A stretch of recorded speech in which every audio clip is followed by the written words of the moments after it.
একজন বাংলাদেশি ফুটবলারকে দলে নিতে গম্ভীর আগ্রহ দেখাচ্ছে একটি ইন্ডিয়ান সুপার লিগের ক্লাব। নতুন মৌসুম শুরুর আগে এই খবর ঘিরে উত্তেজনা তুঙ্গে। এখনো আনুষ্ঠানিক কিছু হয়নি, তবে আলোচনা চলছে জোরে সোরে।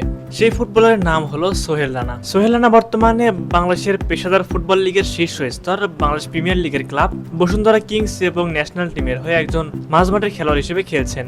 তিনি মূলত একজন রক্ষণাত্মক মধ্যমাঠের খেলোয়াড় হিসেবে খেলে থাকেন। বাংলাদেশ ছাড়িয়ে সোহেল রানার সামনে সুযোগ এবার দেশের বাইরে খেলার। তবে এই তথ্য কতটা সত্য তা নিয়ে রয়েছে সংশয়। প্রশ্ন হলো, আপনাদের কাছে কি মনে হয় সোহেল রানা কি ইন্ডিয়ান লিগে সুযোগ পাবেন? আপনারা কমেন্ট বক্সে উত্তর দিবেন। ততক্ষণে আমরা ভিডিওর মাধ্যমে উত্তর খোঁজার চেষ্টা করি যে সোহেল রানার এই তথ্য কতটা সত্য।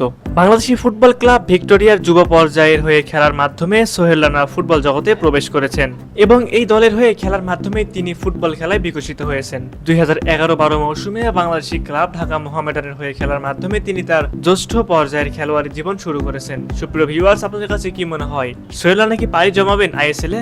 অবশ্যই এই বিষয়ে আপনাদের মতামত আমাদের কমেন্ট করে জানাবেন।